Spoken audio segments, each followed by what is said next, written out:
자, 하나님 말씀은 마태복음 13장입니다. 마태복음 13장 36절부터 50절 말씀까지 말씀을 보도록 하겠습니다. 마태복음 13장 36절 말씀부터 50절 말씀까지 보겠습니다. 그 후에 예수께서 무리들을 떠나 집으로 들어가시니 그분의 제자들이 다가와서 말하기를 저희에게 밭의 가라지들에 관한 비유를 설명하여 주소서 하니 예수께서 대답하여 말씀하셨다. 좋은 씨를 뿌리는 자는 인자이고 밭은 세상이며 좋은 씨는 그 나라의 아들들이다.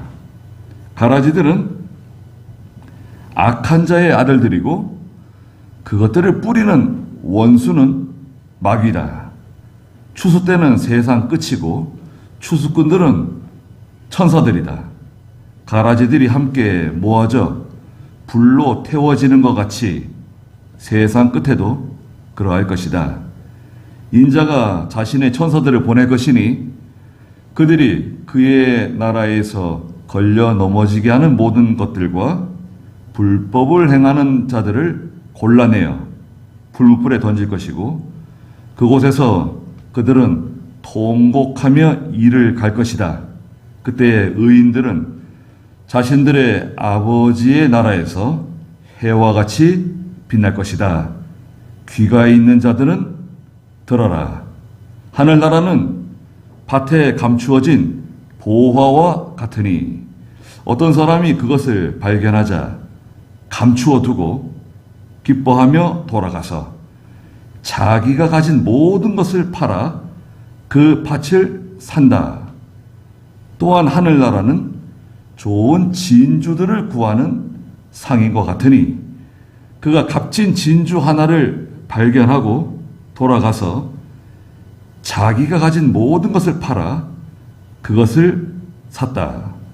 또한 하늘나라는 바다에 던져져서 온갖 종류의 물고기를 모으는 그물과 같으니 그 물에 가득 차면 어부들이 그것을 바닷가에 끌어올려 놓고 앉아서 좋은 것들은 그릇에 모아 담고 나쁜 것들은 내버린다. 세상 끝에도 이와 같을 것이다. 천사들이 와서 의인들 가운데서 악인들을 가려내어 그들을 풀무불에 던질 것이니 그곳에서 그들이 통곡하며 이를 갈 것이다. 그랬습니다. 예, 마태복음 13장에서는 예수님께서 비유를 들어가지고 하늘나라에 대해서 여러 가지 이렇게 말씀하셨어요. 그래서 마태복음이 이제 13장 1절부터 마지막 절까지 7개의 비유가 있어요. 비유를 들어서 말씀하신 것은 잘 전달되도록 이해하기 쉽도록 하기 위해서 예수님께서 비유를 들어서 말씀하신 것입니다. 그 신천지에서는 비유풀이에요. 비유풀이. 그건 잘못된 겁니다. 여러분. 신천지가 하는 비유풀이는 잘못된 거예요. 그거 따라가면 안 됩니다. 무료 성경 강습이니 뭐 비유풀이니 뭐 그런 것들이 있어요. 그거 가시면 안 됩니다. 여러분 주위에 누가 한번 같이 가자고 그래도 따라가시면 안 돼요. 예. 저한테 물어보세요. 이런 곳이 있는데 가봐도 되겠습니까? 물어보십시오. 교회 목사님한테 나중에 얘기해라고. 지금 얘기하지 말고 목사님한테 나중에 가서 물어보라고. 그래요. 그게 이상한 거예요. 그러니까 따라가시면 안 됩니다. 한번 들어가면 못 나올 수 있어요. 그 7개의 비유 가운데 오늘 그 4가지, 하늘나라에 대한 4가지 비유를 살펴보려고 합니다. 먼저 이 36절부터 그 43절까지 가라지 비유에 대한 해석이 나와 있어요. 가라지 비유. 가라지 비유는 24절부터 말씀하셨거든요. 24절부터 한번 좀 읽어주시겠어요? 예수께서 또 다른 비유를 들어서 그들에게 말씀하셨다. 하늘나라는 자기 밭에 좋은 씨를 뿌리는 사람과 같으니 사람들이 잠자는 동안에 그의 원수가 와서 밀 사이와 가라지를 덧뿌리고 갔다. 줄기가 나서 이삭을 맺을 때에 가라지도 드러나므로 집주인들의 종들이 와서 그에게 말하기를 주인님께서 밭에 좋은 씨를 뿌리지 않으셨습니까? 그런데 어디에서 가라지가 생겼습니까? 하니 그 집주인이 그들에게 말하기를 원수가 이렇게 하였구나 하므로 종들이 그에게 말하였다. 그러면 우리가 가서 그것을 뽑아버리기를 원하십니까? 그러나 그 집주인이 말하였다. 아니다. 너희가 그 가라지들을 뽑다가 그것들과 함께 밀도 뽑아버리면 어떻게 하겠느냐? 추수 때까지 둘 다 함께 자라도록 놓아두어라. 추수 때에 내가 추수꾼들에게 말하여 먼저 가라지들을 뽑아서 그것들을 태우도록 단으로 묶고 밀은 내 곳간에 모아드릴 것이다 하겠다. 네, 이게 가라지 비유예요. 예수님께서 밭에 좋은 씨를 뿌렸는데 밭에다가 그 밭에 주인이 나가서 좋은 씨를 뿌렸다는 거예요. 그런데 원수들이 그 주인이 잠들었을 때 와가지고 사람들이 잠자는 동안에 와서 원수가 이 좋은 씨를 뿌린 그 밀밭에 가라지들을 뿌리고 왔다는 거예요. 가라지 씨를 뿌리고 왔다는 거예요. 그래서 밀이 자라는데 보니까 가라지들도 함께 자라는 거예요. 예전에 지금은 좀 그렇지 않은데요. 예전에 논에 여러분 어린 시절에 시골에서 자라신 분들 그 논에 벼들이 자라는데 벼라 그러죠. 자랄 때는 벼. 이제 알곡이 맺히면 나락이라 그러고. 그런데 이제 벼들이 자라는데 거기 벼하고 비슷한 것들이 자라나잖아요. 보통 그걸 뭐라 그러는가요? 피라 그러죠. 피. 저는 어렸을 때 이제 서울에서 이제 시골에 이사 갔는데 논에 피가 있다고 그래가지고 왜 논에 피가 있지? 피가 왜 그 피가 뭔지 몰라가지고 저희 아버지가 야 그게 피가 아니고 그 벼들 사이에 보면 저 봐라 저걸 피라 그러는 거야. 저걸 왜 피라 그럴까? 그런 생각 했어요.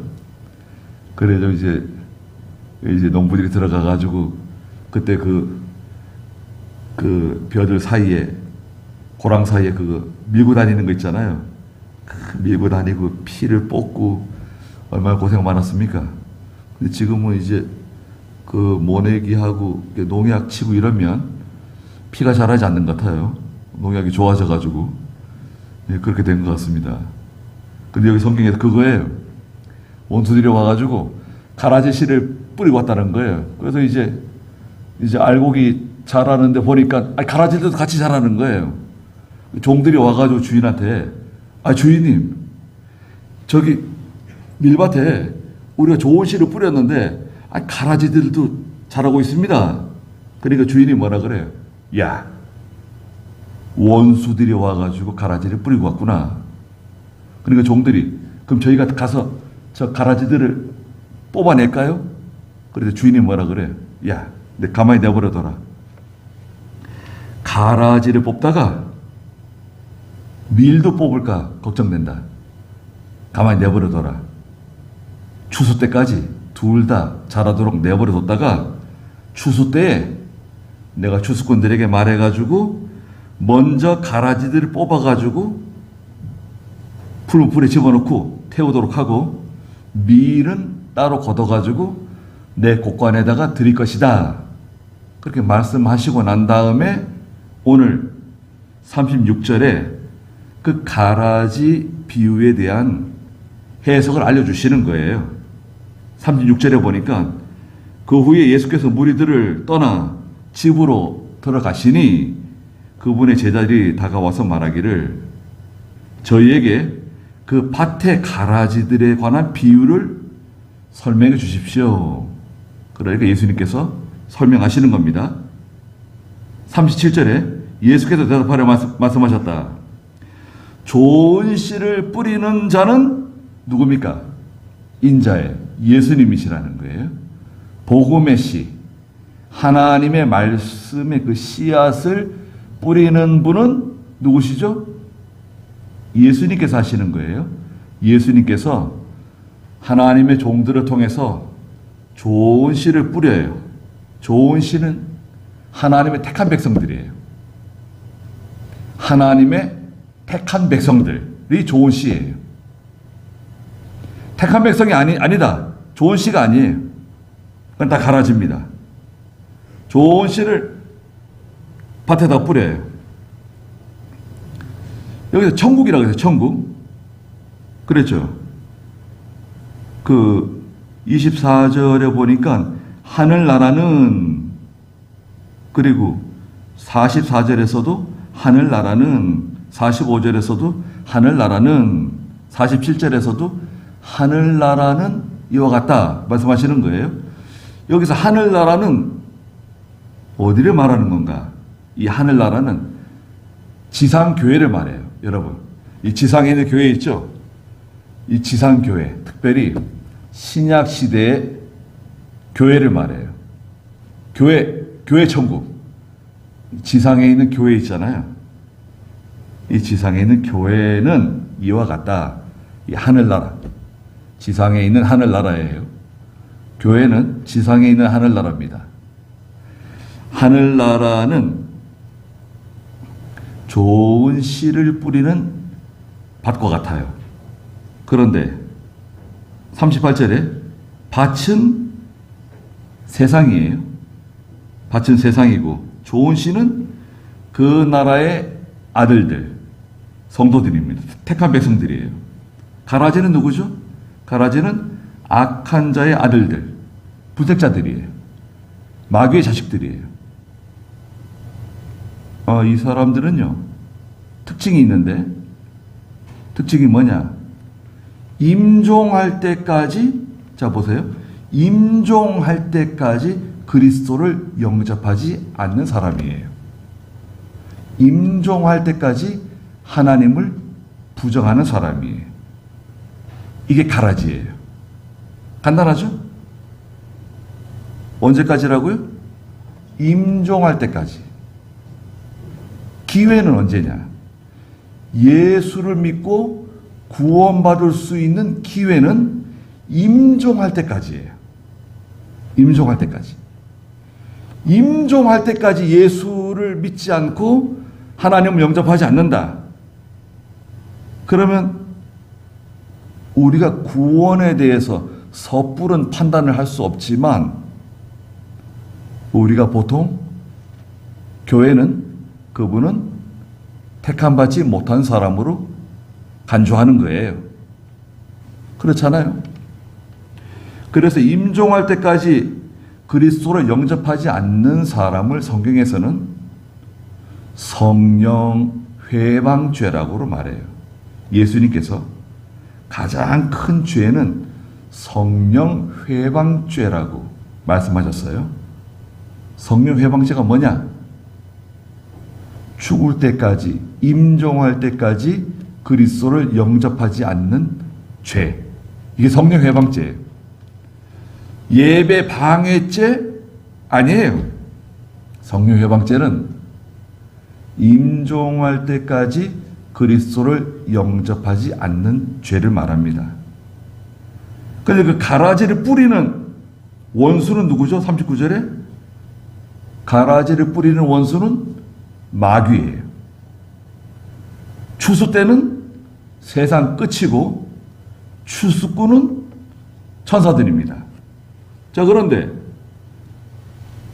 알곡들, 좋은 씨들 가운데 가라지가 있어요. 가라지가 어디 있냐? 저 예배당 바깥에도 가라지가 있지만 예배당 안에도 가라지가 있다는 거예요. 여러분, 교회 안에도 가라지가 있어요. 교회 안에 왜 가라지가 있습니까? 교회 안에는 다 알곡들이 아닌가요? 좋은 씨가 아닌가요? 아니죠. 여러분, 예수님께서 예수님의 12제자 가운데도 가라지가 있었어요. 그 가라지가 누구죠? 가룟 유다예요. 가룟 유다. 가룟 유다는 구원받은 사람이 아니에요. 택한 백성이 아니에요. 천국의 자녀가 아닙니다. 가룟 유다는 예수님께서 뭐라고 그러셨어요? 차라리 태어나지 않았으면 좋을 뻔했다. 그렇죠. 예수님의 제자 가운데도 가라지가 있었어요. 목사 가운데도 가라지가 있습니다. 여러분, 목사 가운데도 가라지가 있어요. 또 성도라고 하는 교인들 가운데도 가라지가 있어요. 겉으로는 예수 믿는 것 같은데, 하나님 섬기는 것 같은데, 사실은 믿지 않는 사람. 그것도 임종할 때까지 믿지 않아요. 교회 다닐 수 있어요. 교회에 나오는 교인들 가운데는 첫째, 예수 믿는 성도들이 있죠? 예수 믿는 성도들이 있습니다. 그 다음에 두 번째, 예수 믿으려고 하는 사람이 있어요. 아직 믿지는 않았는데 예수 믿으려고 하는 마음이 생겼어요. 예수 믿으려고 하는 사람. 세 번째, 교회에 구경 오는 사람들, 구경. 교회는 어떤 곳인가? 교회는 뭐 하는 곳인가? 구경하러 오는 사람도 있어요. 또 마지막 네 번째, 교회를 엿보는 사람. 교회의 약점, 교회의 여러 가지 불합리한 거. 교회가 지상에 있잖아요, 여러분. 지상에 있는 교회는 불완전한 교회예요. 천국에 있는 교회, 영원한 하나님의 나라는 완전한 교회지만 이 지상에 있는 교회는 항상 불완전한 교회예요. 그렇기 때문에 문제가 뭐냐? 여기 25절에 있는 것처럼 사람들이 잠들어요. 교회가 잠들 때가 있어요. 깨어 있으면 좋은데 잠들 때가 있어요. 교회와 성도가 잠들 때는 두 가지입니다. 여러분, 교회와 성도는 언제 잠이 드는가? 첫째, 고난이 올 때, 핍박이 심할 때, 큰 환란이 오고 전쟁이나 종교 박해나 여러 가지 시험이 올 때 성도가 신앙적으로 잠들 수 있어요. 두 번째, 모든 것이 잘 될 때, 여러분, 모든 것이 풍성하고 모든 것이 형통하고 모든 것이 잘 될 때 소돔 고모라에 있는 롯과 롯의 가정이 잠든 것처럼 예수 믿는 성도가 마치 잠든 것처럼, 신앙이 죽은 것처럼 이 세상 물결에 둥둥둥둥 떠내려가요. 죽은 건 아닌데, 죽진 않았지만 이 세상 물결에 떠내려가게 돼요. 교회가 잠들면 이 가라지들이 교회 안에 생길 수 있어요. 목사 가운데 생길 수 있습니다. 가라지와 같은 목사들이 있어요. 이상한 목사들 맞습니다. 저분이 정말 목사인가?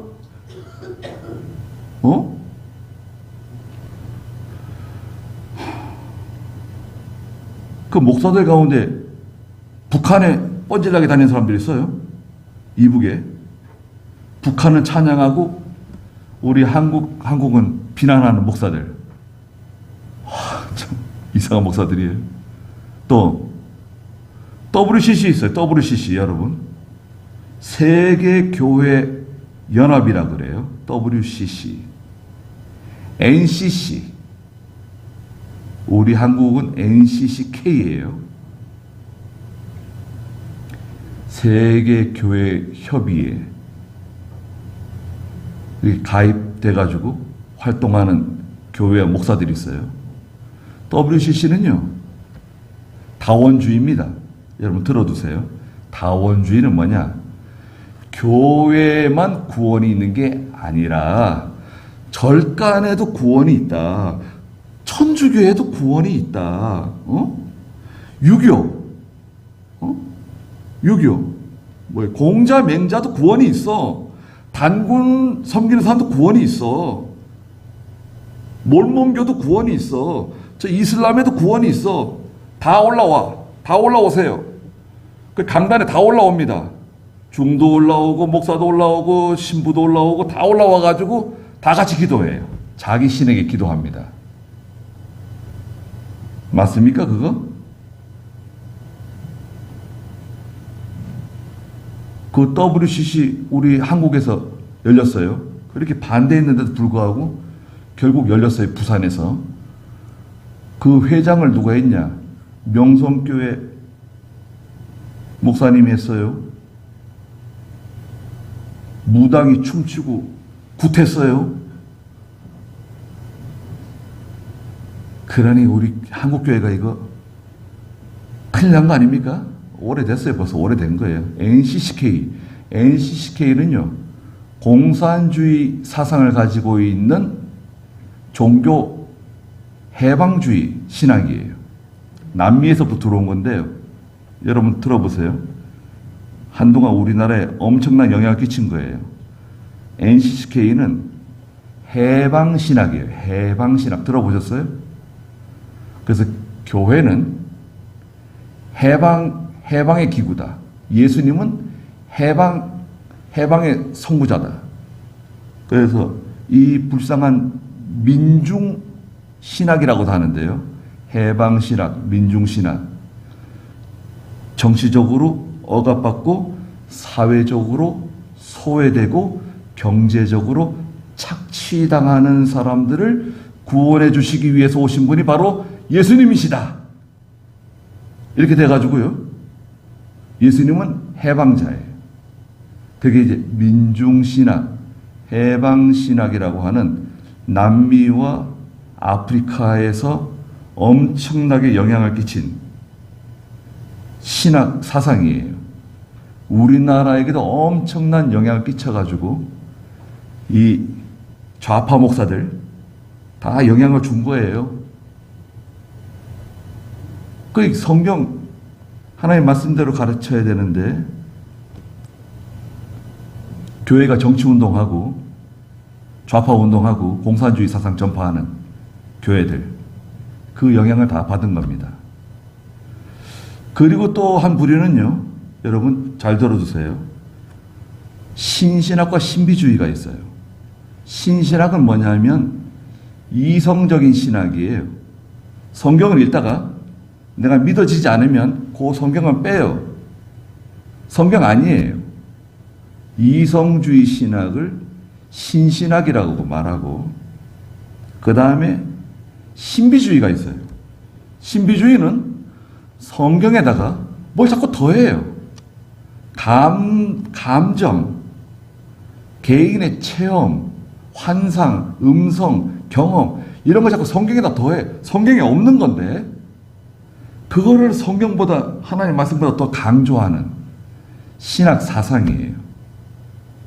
자, 가라지가 어디에 있느냐? 좋은 씨앗들 사이에 가라지들이 섞여 있는 거예요. 교회 안에 섞여 있고, 목사 가운데 섞여 있고, 교인들 가운데 섞여 있어요.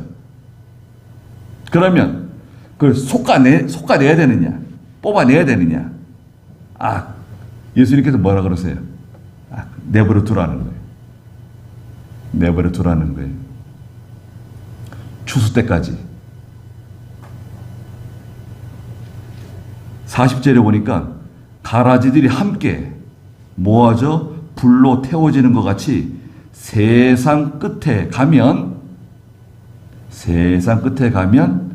다 갈라진다는 거예요. 하나님이 골라낸다는 거예요. 41절에 인자가 예수님께서 자신의 천사들을 보낼 것이니 천사들을 보내가지고 그들이 먼저 그의 나라에서 걸려 넘어지게 하는 모든 것들, 걸려 넘어지게 하는 모든 것들, 뭐가 있을까요? 하나님의 교회에 걸려 넘어지게 하는 이단, 또 여러 가지 인본주의 사상들, 거짓된 거 다 골라내는 거예요. 그 다음에 불법을 행하는 자들 내버려 두세요. 평소에 내버려 두셨다가 마지막 때 다 골라내요. 걸려 넘어지게 하는 것들, 하나님의 나라에 회방하고 구원운동에 회방하고 믿는 사람인 것처럼, 참된 교회인 것처럼, 믿음으로 하는 구원운동인 것처럼 그런 가면을 쓰고 이랬던 사람들, 거짓 선지자들 다 골라내는 거예요. 걸려 넘어지게 하는 것도 다 걸러내고, 이단자들 다 걸러내고, 신신학자들, 신비주의자들, 다원론자들 다 골라내는 거예요. 마리아 섬기는 것들 다 골라내는 거예요. 우리는 천주교를 이단이라고 말하지 않습니다. 여러분, 천주교에는 이단적인 것이 어마어마하게 많아요. 마리아 숭배하는 사람들. 그런데 천주교가 또 사도신경을 믿어요. 여러분, 사도신경은 그 사도들의 신앙을 본받아가지고 교회가 만든 신앙 고백이에요. 사도신경의 70%는 예수님에 관한 것들이에요. 예수님에 관한 게 70%나 있는데 사도신경을 우리가 받아들이는 것이 맞습니까? 그런 분도 있어요. 그 예리한 지적이에요. 그런데 사도신경이 만들어진 때는 그 영지주의 신학이 교회 안에 들어왔을 때예요. 영지주의는 예수님의 신성을 부정하는 그런 신학 사상이에요. 그래서 예수님의 신성과 인성에 관한 것을 사도신경에 70%나 있어요. 사도신경을 고백하면 우린 예수 믿는 사람을 인정해요. 근데 천주교가 또 사도신경을 고백해요. 그러니까 천주교를 우리가 이단이라고 말하진 않지만 이단적인 것이 엄청나게 많은 교리를 가지고 있는 게 천주교예요. 그 모두 잘못된 거 다 갈라내는 거예요. 마지막 때는. 여러분, 지금은 우리가 이렇게 같이 가지만 여러분, 우리도 마찬가지예요. 저와 여러분이 우리 같은 자리에서 하나님 말씀 듣고 같은 교회에서 하나님 섬기고 믿음으로 살지만 우리도 여러분 다 같이 심판받는 거예요. 여러분, 우리 전체가 같이 이렇게 심판받는 거 아닙니다. 각자 심판받는 거예요. 여러분, 예수님 앞에서 우리는 각자 심판받는 겁니다. 각자 심판받는 거예요. 우리 어머니 따라서 심판받고 우리 남편 따라서 우리 와이프 따라서 구원받는 거 아니에요. 각자 자기 믿음 따라서 심판받고 상을 받고 다 구별되는 겁니다. 판단받는 거예요. 마지막 때. 그의 나라에서 걸려 넘어지게 하는 모든 것들, 불법을 행하는 자들을 골라낸다. 42절에 풀무불에 던질 것이다. 영원한 지옥불에 들어가는 겁니다. 그곳에서 그들은 통곡하며 이를 갈 것이다. 통곡하며 이를 간다는 게 뭐예요? 회개하는 겁니까? 하나님 앞에서 잘못했다고 탄식하면서 이를 가는 건가요? 아니죠. 거기 가서도 거역하는 거예요. 반대하는 거예요. 하나님을 대적하는 거예요. 지옥은요, 여러분, 잘 기억해 두세요. 지옥은 회개할 수 없는 곳이에요. 지옥은 회개할 수 없는 곳이에요. 회개할 수 없어요. 거기서는 하나님의 은혜가 거기에 임하지 않아요. 영원한 저주 받는 거예요. 멸망받는 거예요. 영원히. 그러나 43절에 그때의 의인들은 자신들의 아버지의 나라에서 해와 같이 빛날 것이다. 귀 있는 자는 들어라. 영적인 귀가 있고 하나님의 말씀을 듣고 깨달을 만한 귀를 가지고 있는 사람은 듣고 믿으라는 거예요. 김현범 목사님이나 이병규 목사님은 이 귀가 있는데 하나님의 말씀을 듣지 못하는 귀는 그게 무슨 귀냐? 그건 귀때기다. 귀때기라 그랬잖아, 귀때기. 하나님의 말씀을 듣고 이해하지 못하는, 하나님의 말씀을 받아들이지 못하는 이 귀. 여기서 귀 있는 사람이라고 하는 것은 영적인 귀를 말하는 거예요. 하나님의 말씀을 듣고 믿을 만한 귀가 있는 사람은 이 말씀을 듣고 믿으라는 거예요. 두 번째 비유, 44절 읽어주시겠어요? 하늘나라는 밭에 감추어진 보화와 같으니 어떤 사람이 그것을 발견하자 감추어두고 기뻐하며 돌아가서 자기가 가진 모든 것을 팔아 그 밭을 산다. 네, 보화 비유예요. 보화 비유. 하늘나라는 신약시대 교회를 가르친다 그랬죠. 밭에 감추어진 보화와 같다. 밭이 있어요. 먼저 보화를 보세요. 밭에 감추어져 있는 보화인데요. 이 밭은 하나님이 주신 모든 이 환경이에요. 이 세상에 있는 모든 것들이 있죠.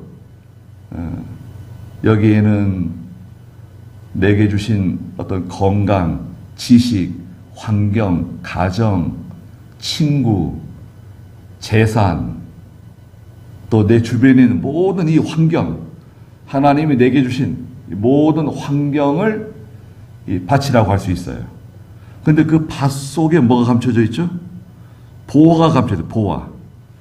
보화는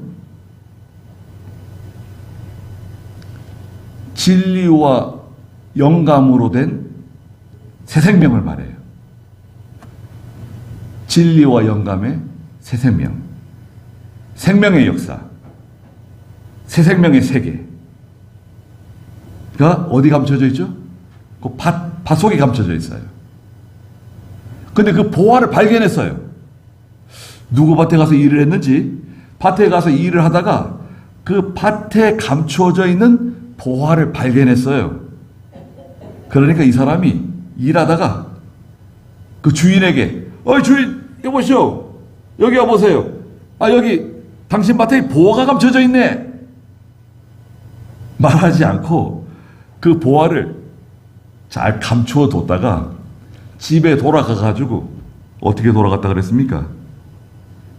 어떤 사람이 그것을 발견하자 44절 중간에 보니까 그걸 감추어 두고 기뻐하며 집에 돌아가가지고 자기가 가지고 있는 걸 모든 것을 팔아서 그 밭을 산다는 거예요. 이 밭을 사고 싶다고. 얼마면 이 밭을 팔겠냐? 나 그 밭 팔 생각 없는데. 글쎄, 내가 좋은 값을 쳐줄 테니까 말해보라고. 내가 이 밭을 사고 싶다. 이 밭이 참 좋은 것 같아. 내 마음에 들어. 이 보게, 이 밭을 나한테 팔게. 그거 한 1억 정도 하는 밭인데. 내가 좀 더 줄게.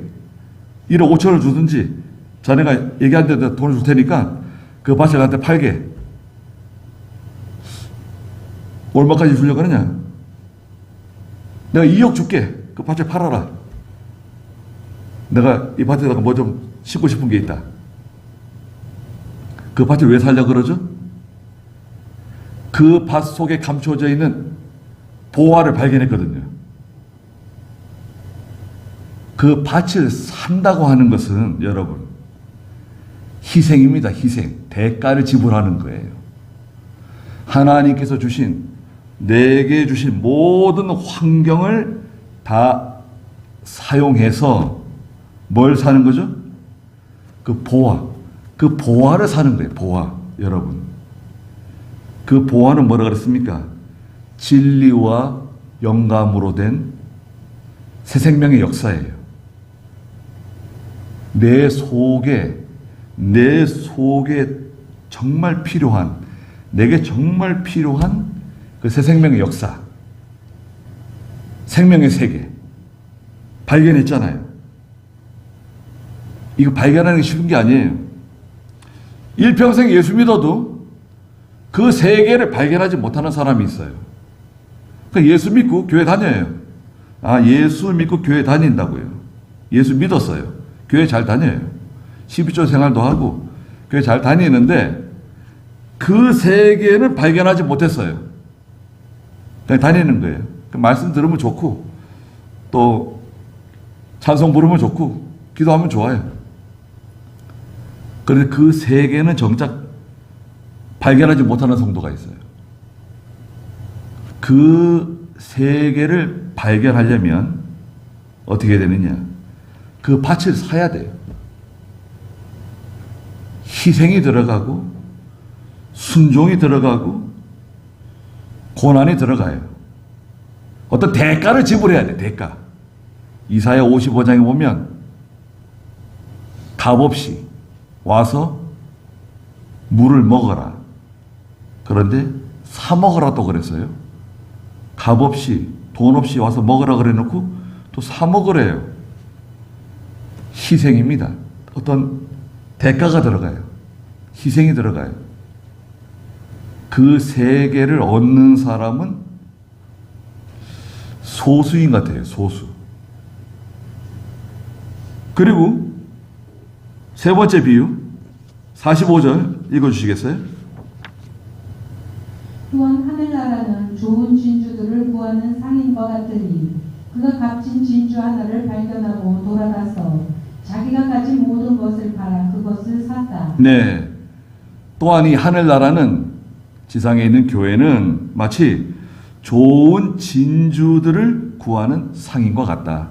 이 진주는 뭐냐면요. 진주는 성경 속에 있는 아주 요긴한 진리를 말해요. 아주 요긴한 진리. 또 하나는 자기에 대한 하나님의 뜻을 발견한 거예요. 내게 대한 하나님의 뜻이 있어요.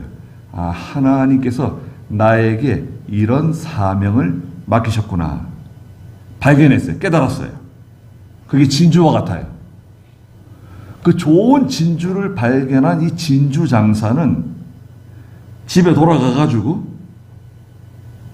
자기가 가지고 있는 모든 것을 처분해가지고 그 진주를 산다는 거예요. 기어이. 진주가 그렇게 귀한 거예요. 아주 요긴한 진리. 우리가 가지고 있는 요긴한 진리 있습니다, 여러분. 성경에 많은 진리들이 있는데 우리가 특별히 가지고 있는 거. 중생한 영은 범죄하지 않는다. 거듭난 영은 범죄하지 않는다. 구원을 이루어 나가는 도리, 영이 자라나는 도리, 주의를 지키고 12조 생활하는 거. 여러분 방송 설교 들어보세요. 목사님들이요, 교인들에게 주의 지키란 말 안 합니다. 주의 지키란 말 들어보셨어요? 우상 숭배하면 안 된다 말 안 해요. 추도 예배가 잘못된 거다 말 안 해요.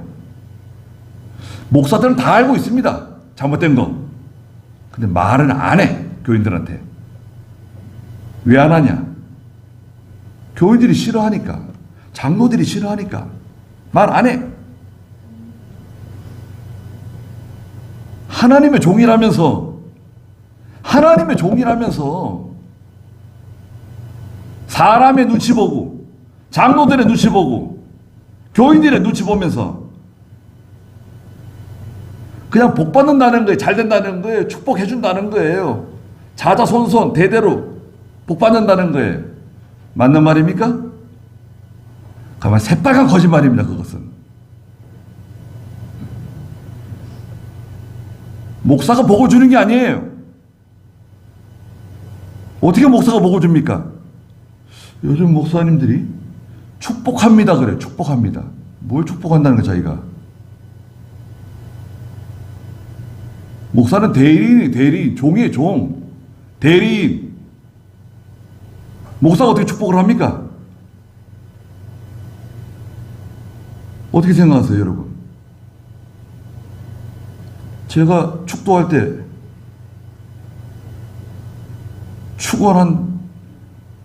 축원한다 그러지 제가 축복하는 게 아닙니다. 전 대리인이에요. 대리인. 하나님께서 복받을 사람에 복을 주시고 징계받을 사람에게 징계를 주시고 저주할 사람은 저주를 주시고 그건 하나님이 하시는 거예요. 다 복을 받는다. 그게 새빨간 거짓말이에요. 어떻게 다 복을 받아요? 믿음으로 살지 않고 죄만 짓는데 순종하지 않는데 다 같이 복을 받는다? 그런 일이 없죠. 하나님이 바본가요? 그런 일은 없습니다. 진주를 발견했다. 그럼 이 진주 장사는 반드시 그렇게 한다는 거죠. 마치 그와 같이 예수님 비유를 들어서 말씀하신 거예요. 믿음 있는 성도가 하나님의 그 요긴한 진리를 발견한다고 하면, 자기에 대한 하나님의 뜻을 발견한다고 하면 어떤 희생을 치르서라도 그것을 자기 것으로 삼는다는 거예요. 마지막 비유 47절 읽어보세요. 또한 하늘나라는 바다에 던져져서 온갖 종류의 물고기를 모으는 그물과 같으니 그물에 가득 차면 어부들이 그것을 바닷가에 끌어올려 놓고 앉아서 좋은 것들은 그릇에 모아 담고 나쁜 것들은 내버린다. 세상 끝에도 이와 같을 것이다.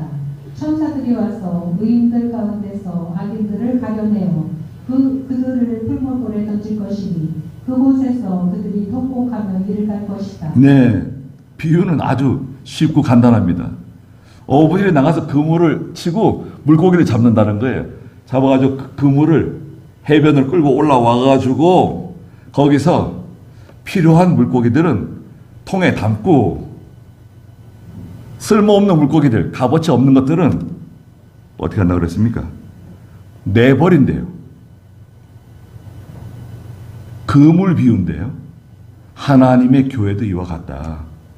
세상 끝이 되면 천사들이 와서 의인들 가운데서 악인들을 골라내가지고 그들을 풀무불에, 영원한 지옥불 가운데 집어던질 것이다. 쓸모없는 것들, 가라지들, 버림받은 사람들 골라내서 내버린다는 거예요. 어떻게 그럴 수가 있습니까? 하나님은 사랑 아니십니까? 다 같이, 하나님께서 다 같이 포괄적으로, 전체적으로 인류가 다 구원받게 하시지 않고,